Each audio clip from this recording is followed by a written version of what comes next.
अस्सलाम वालेकुम व्यूअर्स, लाखों दरूद व सलाम मोहम्मद वाले मोहम्मद पे। सैयदा खाना बुखारी यूट्यूब चैनल पर आप सबको खुश आमदीद। स्कॉर्पियो यानी बुर्ज अकरब आने वाले 9 दिन आपके लिए गैर मामूली अहमियत के हामिल हो सकते हैं। अगर आप स्कॉर्पियो काफ़ी अरसे से किसी अहम मामले में रुकावट, बेयकीनी या इंतज़ार का सामना कर रहे हैं तो ये वक्त अपने फ़ैसलों पर संजीदगी से गौर करने का हो सकता है। ज़िंदगी में बाज़ औक़ात ऐसे मुख्तसर मौक़े आते हैं जो इंसान को अपनी तरजीहात बदलने, नई सीमत इख्तियार करने या पुराने बोझ से आज़ाद होने का मौका देते हैं। मुमकिन है आपको किसी अजीज़ की तरफ से अहम मशवरा मिले, कोई पुराना मामला दोबारा सामने आए या किसी ऐसी हकीकत का इंकशाफ हो जो आइंदा फैसलों पर असरअंदाज हो। माली मामलात, जॉब, बिजनेस या ज़ाती ताल्लुकात में आपको एहतियात और हिकमत से काम लेने की ज़रूरत है। जज्बात में आकर फौरी रद्द-ए-अमल देने की बजाय स्कॉर्पियो तहम्मुल इख्तियार करें, क्योंकि यही रवैया आपके हक में बेहतर हो सकता है। याद रखें कि असल कामयाबी सिर्फ किस्मत से नहीं बल्कि सही फैसलों, मुसलसल मेहनत और अल्लाह ताला पर भरोसे से हासिल होती है।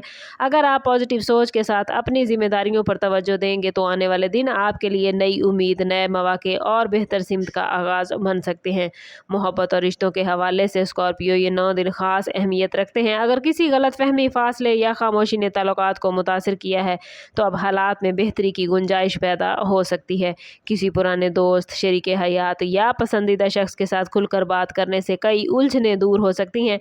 अगर आप सिंगल हैं तो मुमकिन है किसी नई मुलाकात या तारुफ के ज़रिए एक पॉजिटिव आगाज़ हो, लेकिन हर नए ताल्लुक़ में जल्दबाजी से गुरेज करें और सामने वाले को समझने के लिए मुनासिब वक्त ज़रूर दें। घरेलू मामलात में भी सब्र और बर्दाश्त का मुज़ाहरा करना बहुत ज़रूरी है, क्योंकि नरम लहजा और समझदारी कई बड़े इख्तिलाफ़ात को ख़त्म कर सकती है। अगर आप किसी बड़े फ़ैसले जैसे रिश्ता, शादी, जॉब की तब्दीली या कारोबारी शराकत के बारे में सोच रहे हैं तो मुकम्मल मालूमात हासिल करने के बाद ही कदम उठाएं। ये वक्त अपनी सलाहियतों को पहचानने, नेगेटिव सोच से निकलने और अपने फ्यूचर को मजबूत करने का है। पॉजिटिव सोच, दुआ और मुसलसल कोशिश आपको बेहतर रिजल्ट की तरफ ले जा सकती है।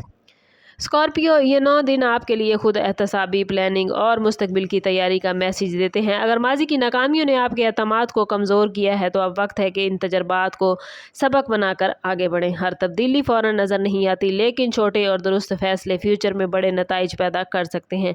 अपने अखराजात पर काबू रखें, गैर ज़रूरी बहस से बचें और अपनी एनर्जी उन कामों पर खर्च करें जो वाकई आपकी तरक्की में मददगार हों।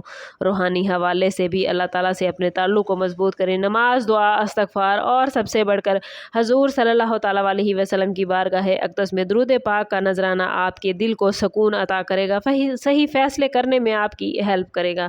और अगर आप मुस्तकिल मिजाजी के साथ स्कॉर्पियो अपनी मेहनत जारी रखेंगे तो ये 9 दिन आप लोगों के लिए ऐसे मौके लेकर आ सकते हैं जिनका आप काफ़ी अरसे से इंतज़ार कर रहे थे। याद रखें, स्कॉर्पियो अल्लाह ताला के पास हकीकी इल्म है, हम सिर्फ रुझानात पर बात करते हैं। कोशिश करें कि अपनी ज़िंदगी को हमारी प्रेडिक्शन के मुताबिक समझ कर चलें। और सबसे बढ़कर मैं बार बार कहती हूँ, कोशिश करें अपने ताल्लुक़ को रब से मजबूत करें, क्योंकि जितना आपका रब से ताल्लुक़ मजबूत होगा उतने ही आपके मामलात बेहतरीन होते जाएंगे। कोशिश करें कि इस पॉजिटिव एनर्जी को अपनी ज़िंदगी में गेन करें, और इस एनर्जी को गेन करने के लिए कमेंट में अपना और अपने ज़ोडिएक साइन का नाम ज़रूर शेयर कीजिए। चैनल पर नए हैं तो चैनल सब्सक्राइब करते जाएँ और बेल आइकन दबाना ना भूलिएगा, ताकि हमारी हर नई आने वाली वीडियो सबसे पहले आपको मिले। समाप्त करते हैं इस बात के साथ कि सदका रद्द बला है और दुरूद पाक में हमारे तमाम मसाइल का हल। कोशिश करें कि वक्तन फ़वक्तन अपना सदका देते रहें और जितना हो सके हजूर सल्लल्लाहु तआला अलैहि वसल्लम की बारगाह अक़दस में दुरूद पाक का नजराना पेश करें। अल्लाह ताला आप लोगों को दुनिया और आखिरत की आसानियाँ अता फरमाए। मिलते हैं किसी अगली वीडियो में, तब तक के लिए अल्लाह हाफिज़।